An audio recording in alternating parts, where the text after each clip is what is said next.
Good evening, ladies and gentlemen. How are we getting on? Welcome back to Egret Tours Marina. Today we're going to work on some housing for the settlers who are here that are not actually part of the Minutemen, the farmers and the like.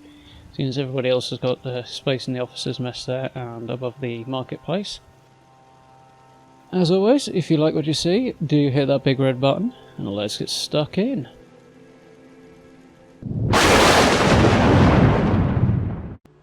So I've marked out a path down the centre here, so I want to keep this area clear, so you've got a straight route between the main road at the top of the hill there, and the main gate to the Minutemen's River Patrol Station. So the areas I'm going to build up are on either side, focusing over here on the left today. So it's actually kind of got out of hand on me, this build, and I've effectively finished everything, which I was going to put together into a one video, but it would have come out at like nearly an hour long by the time it was done, so I figured that was a bit much, so I'll do it in two parts. So this is a bit of a shout out here for Stacey. Stacey plays Fallout. Because absolutely ages ago she did a set of apartments in Sanctuary that kind of inspired this. Very, very cool. So quite a simple little setup, and works very well for the kind of shantytown theme that I'm going for this area in front. So the idea being that whilst the main base is a lot more established, the housing and the marketplace out front are set up just by people who've sort of sought protection from being near to the Minutemen outpost behind them. And let's face it, if raiders turn up, which just shouldn't do if you consider this as being post-game completion, which although it's not technically the case, it's the idea. Yeah, so there shouldn't be too many raiders around by the time this is sort of set, because the Minutemen will be a dominant force again, and we'll have dealt with them quite harshly. However, old habits die hard, so the back wall's going to be reasonably well fortified. Won't have any windows out there. Keep it nice and solid. Well, they've got that bit of time to run for it into the main base if they need to. So, as you can see, with the door, we had a bit of difficulty getting the foundation piece back on, so I've elected to put a small scaffolding here instead, which actually just adds to the ramshackle look of it, which is absolutely fine. So I'll manoeuvre that into place. It's fairly simple, just a lot of adjusting going on with this build. Basically not that complicated. So, get that in there. Look at that, nice and neat. And some heavy use of plywood and planks of wood and stuff for this one, just to add to the beaten up and repaired as and when it needs look. So, new technical difficulty I did discover while I was doing this. I can't group select. Well, I can, but using one object like this to group select a wall just doesn't seem to work, and it seems, I think, to be down to custom vanilla assets, which is quite annoying. I don't know if it's a load order thing or not. The concrete pillar will still work, like so, but for some reason that lamppost, which I'm very, very fond of, won't anymore. So I'm having some debate as to whether or not I'll keep the mod, simply because of that, but dead simple way of putting that internal wall on there. Unfortunately they won't snap inside. Yeah, so we'll see whether or not I decide to keep the mod. I've yet to make a decision. But, the items added by that mod do seem to work for it, so if I can find one of those that works in the same way, just sort of snaps to the floor, and is convenient, I may well just use that instead, but we'll see what happens. Tried a lot of different things, and yeah, it's just like solid assets like the concrete and stuff that seem to work. So, you can see we've just used the concrete pillar and group select to move that door in back there, and we're going to plug up the gaps.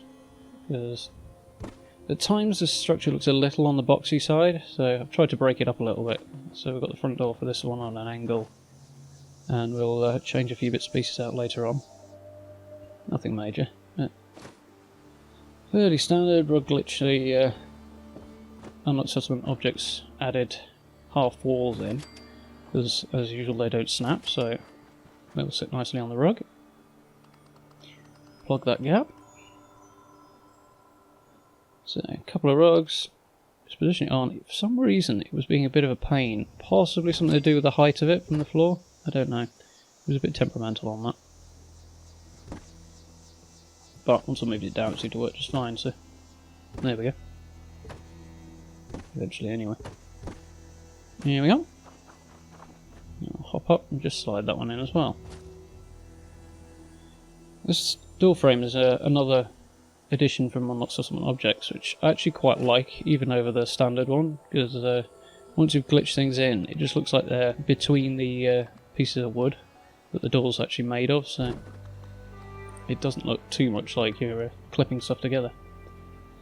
So working on the ramp now, it's going to go around the outside. I'm going to use the scaffolding. So just use a small wooden floor piece as a snapping point, because for some reason it doesn't want to snap onto the large ones, but it will snap on the side of those small ones just fine. Unfortunately, however, it's too high. So we have floating going on, but it's just not that high, so unfortunately I can't fit anything under it. So I did try to use the scaffolding to group select the thing down, but it was just being awkward, so I resorted to the foundation, and that worked just fine in the end.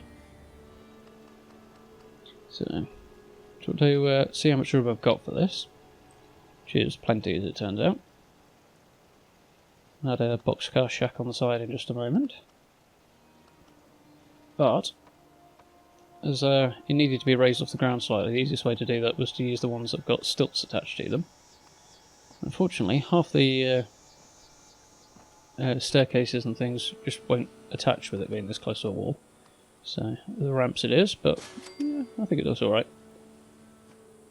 But we'll get this on first, because it'll give us a guide for how high we want the door to sit for the boxcar. Although it's far too far forward and looks very untidy, but due to complications we'll see in just a moment, it gets changed anyway. So there we go, dead simple, all snaps together. Unfortunately, I was kind of hoping these stairs would just clip straight through the floor, but no joy, unfortunately. So I go on to build a ramp for it instead, which unfortunately means the settlers won't path up there, but they will basically teleport up there if you assign them to stuff up there. So just move that in. Nice and easy to adjust. Seems to be fairly forgiving this, so made life a lot easier. Yeah. Gets a little small actually. So yeah, as you'll see in a moment when I spin round, the door's going to clip straight through the edge of the scaffolding there. There we go. So we'll nudge it back a little bit. And the gap's so small it doesn't even matter. This, however, is where we hit a slight snag. Put the end piece on. Unfortunately, we've only got the full size ones like this rather than just a flat end to put there, which is a bit annoying. But as you can see, it now sticks out into my roadway, which as you can see there doesn't look very tidy, doesn't look right at all. Narrows it down far too much. So, same principle as I used before. With the ramp, just move it back one square. And simple as you like. There we go. What on earth am I doing? Still adjusting it. Okay. And snap onto the end, much more room. Still sticks out a bit, but just works with the sort of organic look of the place. Which is why I decided to use a different coloured one on this end. Just to break up the monotony a little. Same for the door as well. Those doors are actually really handy, because if you can get them to place, then you put them anywhere, and they still function the same way as if they're on the rails, which is cool. So to block up the gap on the other side, because I don't want settlers randomly opening the door, I'm going to use a junk fence, which is one of No Respawn's favourite tricks, and certainly a useful one right here. It's dead easy. I'll grab one with a nice straight vertical front surface, nothing sticking out from it, and move it onto the rug, Grubby concrete pillar. Slight tall. Robert's your farmer's brother. So after a bit of fiddling around, we'll get this lined up right. That's better. So now I can actually see the door. Nudge it back a little bit and up so we see the top edge, because I want to see how far up I want the thing's sticking. And as you can see, it's clipping through at the top there, which it's not doing further down. At least I don't think it is. I can't really tell with that crossbeam in there. But anyway, I can tell it's clipping through at the top, so let's see if it's just because it's really close, or is it actually clipping right through? Nope, it's clipping right through, so pull it back a little bit further.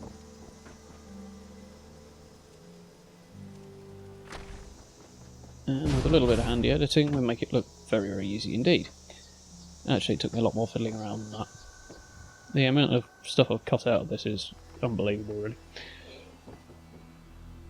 So, stick some balcony on the front, just to give us a little bit more room to work with, and a way in. There we go. And I'm not going to show you how I built this shack on the end, because it's exactly the same thing I did downstairs. So we'll try not to fall off, and move on to something a bit more interesting. As I say, if you're having issues, just review the same techniques I did downstairs, and it's exactly the same. So this corner piece is added by Unlock Settlement Objects, and again I'm using it to try and break up the monotony. Fortunately I'm beyond the build limit here, so an alternative was required to stop things snapping onto the edge. There we go. So yeah, it breaks up the boxy shape a little bit, and makes it a lot easier to access this upper level, so you've got space to walk through, which would have been a problem now that I've moved the ramp back a little. So when we get to play ball, it's great that it snaps, but it's quite snap happy, so that does make things slightly more difficult. Unfortunately, of course, because we're sitting a floor on a floor, it's now raised up, but that's kind of a mixed blessing, really. It would look out of place, but again, the sort of shantytown ramshackle look, it works just fine when we eventually get everything to line up right. There we go, tiny little bit of clipping, but not enough to make any difference. We'll snap well, remember to take the railings off, and then we'll snap the walls back on. And where did I put it? There it is. T. So I'll skip past the roofs and stuff, because that's easy. The added bonus to having an extra floor there, the door just snaps straight on this time, I don't have to pillar glitch it in. And that just leaves the sides of the corner piece to block up. Unfortunately, these won't snap into. The floor is recognised as snapper wool, but apparently the walls aren't, so select all, does the job. Yeah, neat and tidy. Unfortunately, I need something to stand on, or at least place the pillar on, so stick this floor piece back in. It's about the fourth time I take it out and put it back in again, for varying reasons. There we go, stand on top, nice and easy, so let's see what I'm doing. Smooth as you like. And we're starting to come together now. So, still a bit boxy on this end, so I'll whip that wall off and put a wall and roof balcony thingamajig. Not really a balcony when it's sealed up. Sure, I said that last week. I was going to use one of the modded ones, because they're a little more interesting, a little different, but unfortunately they don't snap. Well, some of them don't, the one I was looking at didn't, so rather than faff around I went with this one. And it ends up suiting the design I go for quite well anyway. Don't really need the supports, but I think it makes the thing look a little more complete, so this one's from the warehouse tab, the miscellaneous, next one's from the barn. Just wanted to mix them up a little bit. So that's straight underneath. Nice and easy, as long as you can see the bottom, you just position them in. Dead simple. And all you have to do is make sure they're not sticking through, because they are quite forgiving on that front. So, this little ramp. As I mentioned, I cut a lot of stuff out. A huge proportion from right here, because this took a lot of trial and error and a lot of fiddling around to get it right, just because I was obsessive about having everything meet up correctly. So I'm breaking it down to the bare bones so you can see how to do it. You don't need to see me, you're just faffing with it for literally 3/4 of an hour. You get the principles and then faff away. So, using the bottom pallet there, if you're using the stackable ones, they act pretty much the same way as a rug does, so effectively glitch it straight in, which is very handy, and it's not in the way. So the thing that took time was working out how to get all the heights just right, so 2 pallets and a set of breeze blocks here, cinder blocks or whatever you want to call them. And that seems to get just the right height here. On the other hand, it does present problems on the other end, typically. Couldn't be easy. You see it's gone dark, it's taken me so long to faff around with this.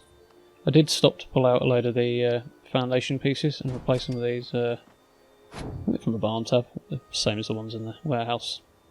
So just wire mesh floors with planks and stuff on them just to break up the texture a bit.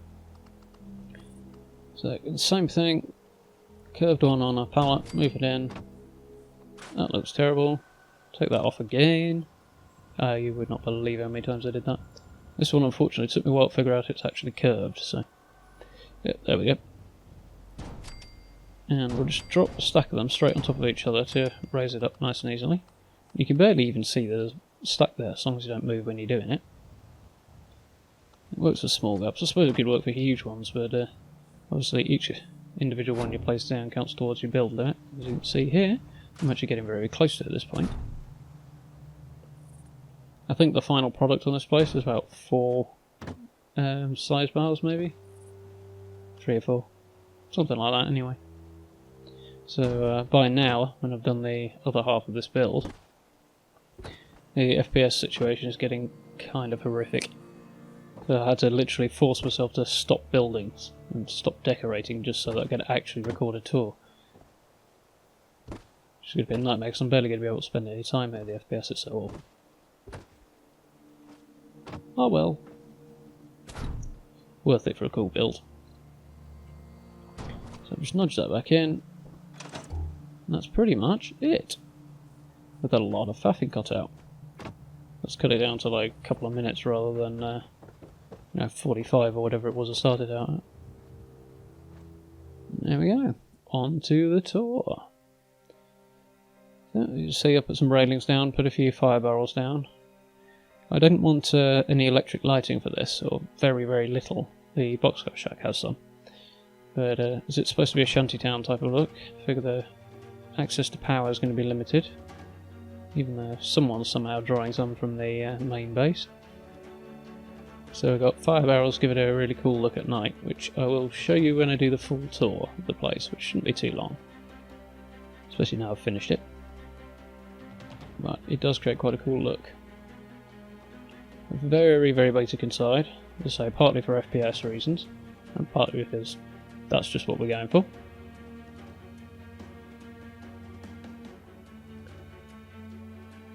And I didn't have too much trouble with the doors this time. There's a bonus. So yeah, used wire fences along the edge for a lot of it, because I didn't want to just keep repeating the railings. Makes things look a little different, a little more improvised. So we'll move on around. I've actually got only one person assigned in here at the moment, but it does look suitable for at least 2. Again, minimal decoration. Was going to put something on the shelf there, I don't know if you can even see. But yeah, forgot about that. Whoops. My favourite cool little rugs down there. I love that with these modded door frames, the sliding doors just sink nicely in there and look really, really neat and tidy. Which I know is kind of in contrast with what I was aiming for with the settlement, but you know what I mean. So, Boxcar Shack. I have absolutely no idea what's going on in this fellow's brain. It's quite a bizarre place, but somehow he's managed to get power. So he's got 1 electric light. And, well, 2 electric lights actually, if you count that poster. And a TV. Loads of Vault stuff, loads of kids stuff. There are end pieces for that sofa, but rather than rug glitch them in and argue with them, I thought, well, it's right up against the walls anyway, it doesn't really matter. Looks more like he's just dragged it off from somewhere. I am doing my best here not to show off too much of the other side of the path. Yeah, failing miserably, aren't I? The little bit of debris on the floor, by the way, though, is custom vanilla assets, which I have more or less figured out. I'd credit to No Respawns and his subscriber base for that one, because he's mentioned it in a couple of recent videos. Have a look through his castle stuff, which you should do anyway, but, you know. If you want to know how to use that particular mod, there's some very handy tips in there now. Yeah, something fairly basic. It's got coffee set up in the corner, but nothing to actually brew coffee with. Maybe you'll find some eventually. This place, I went for a bit more of a hunter's theme. So I figure the guy's one bringing back the meat. Or some of it, anyway. So, I've got some of his trophies on the wall there.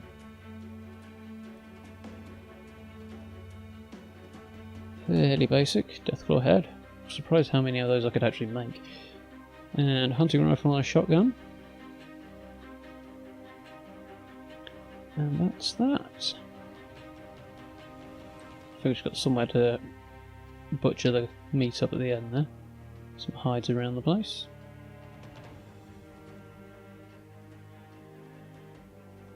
What I should have done really is rug glitched a sleeping bag into that pile of hides on the floor, then I could use it as a bed. Oh well. Anyway, I think that pretty much brings us on to the end. So thank you very much for watching as always. The second half of this build will be going up next Friday. Hopefully I'll actually get it out on Friday this time. As always, if you like what you see, do hit those wonderful buttons for me. If you'd like to follow me on social media, keep up with what's happening on the channel and find out why I'm running late as usual, then you can find me on Facebook and Twitter at /DarthXionGames. Thank you very much.